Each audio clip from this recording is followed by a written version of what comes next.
pergerakan RRQ sendiri, gua rasa RRQ bakal bermain cukup fleksibel ketika mereka memutuskan ternyata untuk melakukan eh, menggunakan satu launchpad yang ada di daerah bullseye gitu, karena ini membuktikan kalau mereka ternyata memiliki gameplay yang cukup aktif. Mereka siap untuk melakukan rotasi yang cukup serumit, gimana kita udah ngeliat mereka tadi udah dari graveyard, mereka bersarang dari observatory, dan sekarang udah di bullseye. Artinya mereka sama sekali nggak ada kepikiran untuk takut ketemu musuh di early game. Iya, dengan kata lain kayak seolah mereka emang sengaja untuk nyisir pinggiran. Betul.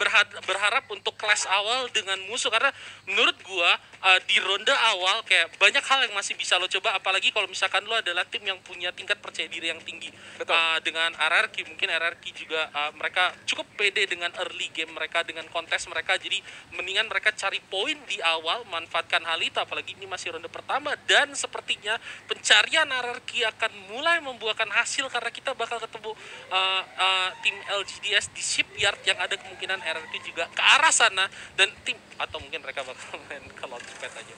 Iya, apakah kita lihat mereka bakal bermain agresif langsung nyamperin ke arah musuhnya, atau mereka bakal bermain hanya menyisir aja? Tapi kalau kita ngeliat pergerakan dari Legalot sendiri, mereka mau coba melihat apakah ada musuh di daerah shipyard atau enggak. Dan ini membuktikan bahwa ternyata memang RRQ memutuskan di early game pertama ini mereka bakal bermain lebih agresif dari biasanya. Karena di sini RRQ Okaner sendiri udah langsung ditembakin begitu aja, hampir terkena down. Bener, dan udah kita lihat gimana dari LGDS sendiri udah ngerespon ya pergerakan dari RRQ ini sendiri. Tapi lu lihat Legalot di sini, knockdown, terlalu berbahaya posisi Legalot kalau menurut gua, dan dia susah akhirnya untuk di cover sama teman-temannya, dan dia bakal dikenok dan mungkin bakal dian. Tapi ini bisa jadi satu kesempatan mungkin bagi para pemain RRQ yang lain coba untuk manfaatin ini, atau kayak Pac-Man di sini coba untuk nge-cover Legalot, sementara dua pemain RRQ yang lain mungkin coba untuk ngedistract pemain LGDS yang tersisa supaya kemungkinan bagi Legalot untuk di revive berhasil. Dan yes, Legalot di sini udah di revive, dan sekarang RRQ udah komplit, mereka udah tahu ada para pemain LGDS di shipyard, dan gua rasa ini bakal jadi satu kesempatan bagi RRQ untuk ngumpulin poin. Tapi kita lihat bagaimana setup yang bakal dilakukan oleh pemain RRQ, karena kalau lu lihat perhatiin sendiri dari pemain LGDS, mereka juga harus mulai berpikir keras karena zona juga udah mulai jalan ke arah mereka. Yes, sementara advantage yang dimiliki oleh RRQ sendiri adalah mereka lengkap 4 orang, sementara LGDS hanya tersisa 3 orang. Dan kalau kita lihat 3 orang dari RRQ udah coba mulai merapat, dan dari Okaner sendiri mereka masih cukup jauh, jadi bisa melakukan satu flex yang gak bisa diduga oleh tim LGDS. Tapi kita lihat di sini Pac-Man sepertinya coba untuk cari kesempatan untuk ngebokong lawannya, sekalipun dia harus terkena zona.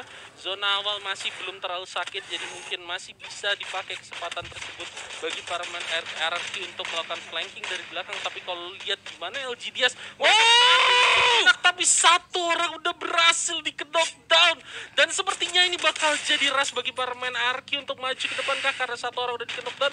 Mereka bakal manfaatin momentum ini seharusnya untuk maju dan coba ngajar para pemain LGDS yang lain. Kita lihat di sini Chanzu ya kan udah mulai bergerak, udah mulai coba nge-secure posisi dari LGDS yang kenok tadi, dan bakal di-kill begitu aja.